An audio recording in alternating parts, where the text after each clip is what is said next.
Sur ce plateau.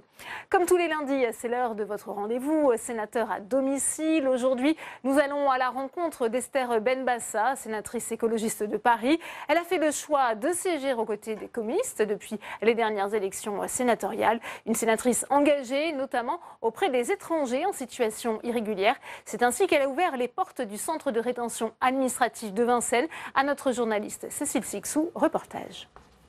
On vient visiter. Très bien. C'est prévu ou... On ne prévient pas quand on vient ici, monsieur.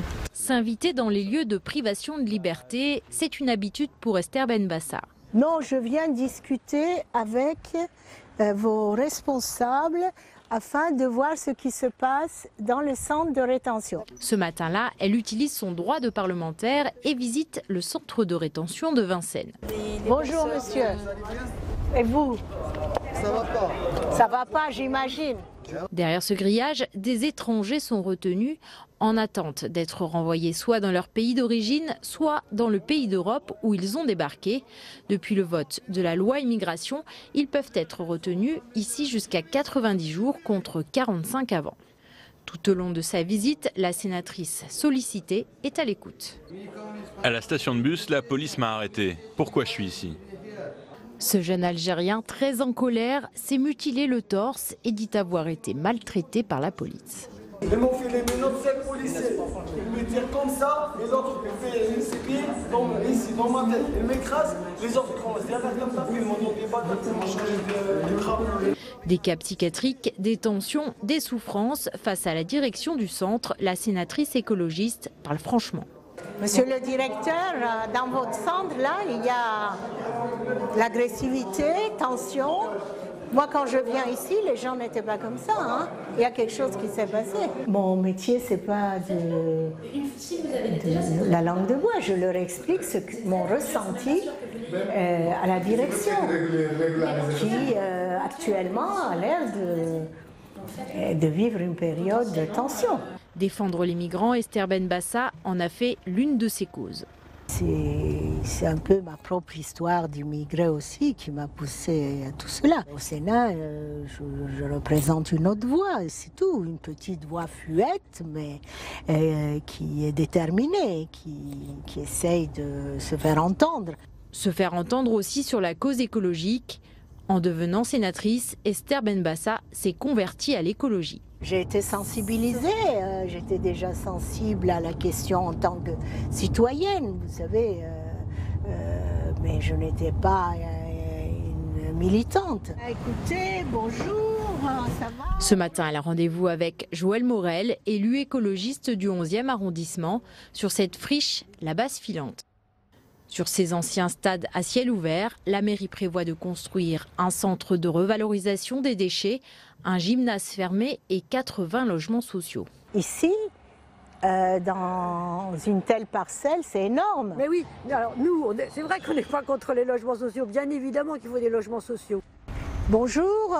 Depuis plusieurs semaines, la sénatrice soutient les riverains pour garder un poumon vert au cœur de Paris. Et quel est le problème concernant la densification de cette parcelle? Puis l'origine, il avait été promis que les travaux qui allaient être faits, le projet, rétablirait, restituerait les terrains de sport et referait un jardin public. Nous sommes contre la densification. Vous voyez que c'est un des rares jardins du 11e. Nous sommes dépourvus de ce genre d'espace. Et avec la canicule, on a très bien vu qu'on a besoin de ces espaces, de la végétation, des espaces verts, des sols perméables pour créer des îlots de fraîcheur. Je ne fais pas que de l'écologie environnementale. Je suis une sénatrice qui tourne à travers la France, dans les lieux de réfugiés, dans les centres de rétention, dans les campements, je vais dans les prisons très souvent, je m'occupe de violences sexistes et sexuelles, je m'occupe des pauvres. Écoutez, je suis tout terrain. Une sénatrice tout-terrain, l'élu écologiste est également très impliqué dans la commission des lois et les auditions autour de l'affaire Benalla.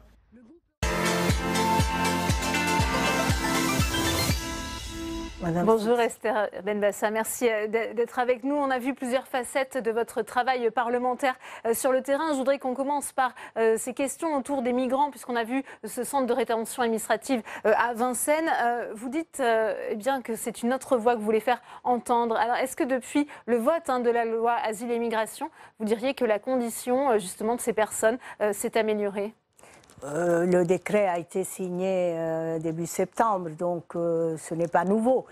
Toutefois, je me suis posé la question de savoir comment on va garder 45 jours ces personnes, puisque avec la loi maintenant, c'est 45 jours. Au lieu de 90. Oui, et dans certaines situations, plus. Mais enfin, 90, c'était pas avant. 90, c'était la proposition de loi. Le vote s'est arrêté à 45. Et dans certaines situations, on peut augmenter le nombre de journées de séjour.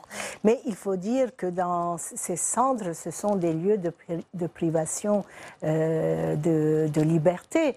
Les gens sont entassés dans des conditions qui ne sont pas vraiment, disons, aptes à garder des personnes qui, en fait, n'ont pas commis un délit. La plupart du temps, ce sont des gens qui n'ont pas de papier, qu'on a arrêtés dans la rue, dans le métro, etc.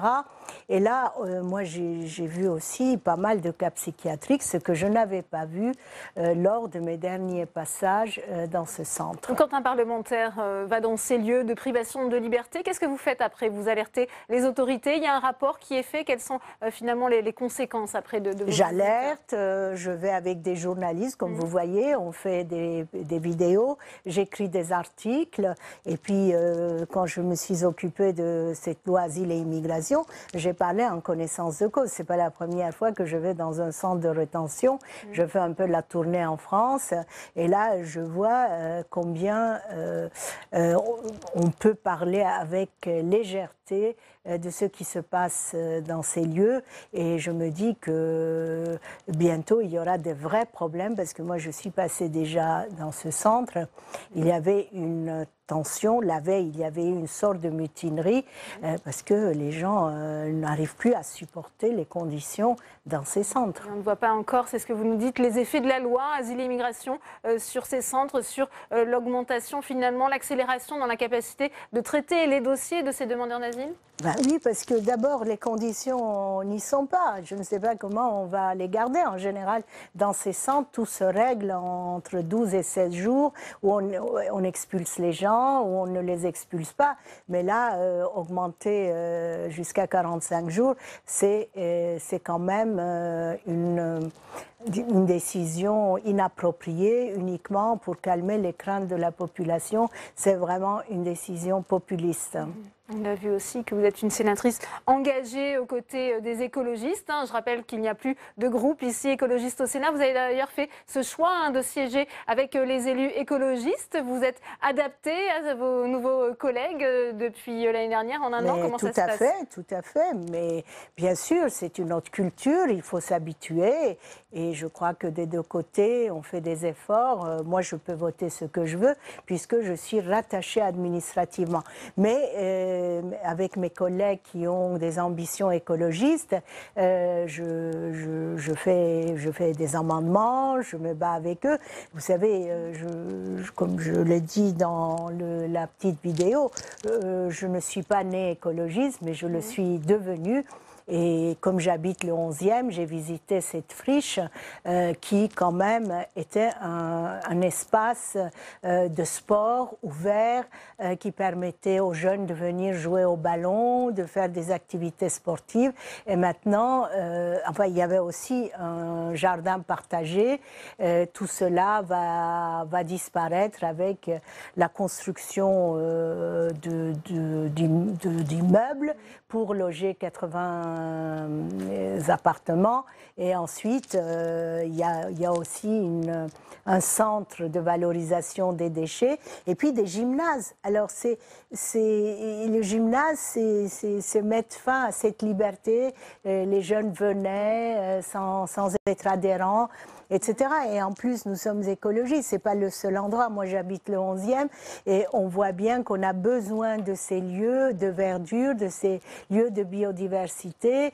Difficile de faire entendre sa voix alors d'écologiste à Paris. Je voudrais aussi vous entendre, Esther Benbassa, puisque ça va occuper cette semaine l'audition d'Alexandre Benalla. On vous a vu très active dans cette commission d'enquête sénatoriale. Aujourd'hui, Alexandre Benalla nous dit, bien, je ne sais pas encore si je vais venir mercredi devant les sénateurs. Son avocat nous fait savoir qu'il étudie encore tous les recours. Que pensez-vous de cette attitude ?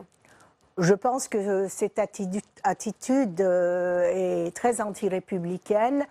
Nous faisons notre travail. Vous savez que les opinions de tous les sénateurs qui siègent ne sont pas les mêmes. Mais en tout cas, nous faisons notre travail. Et ce mépris pour le travail parlementaire est inadmissible. Monsieur Benalla a même dit que le Sénat était illégitime. Si le Sénat est illégitime, je ne sais pas pourquoi il essaye de... Enfin, pourquoi il va venir, n'est-ce pas? Parce qu'il risque 2 ans de prison et une amende. Il est effectivement obligé de venir. Oui. Beaucoup de questions donc à lui poser. Ce sera mercredi. Beaucoup de questions. Benbassa, et on pourra suivre cette audition en direct sur notre antenne. Merci à vous, Esther Benbassa, d'être venue sur le plateau de Public Sénat. C'est la fin de cette édition. Merci à vous de l'avoir suivi. À 18h30, on va plus loin, présenté par Rebecca Fitoussi. Très bonne soirée et à demain.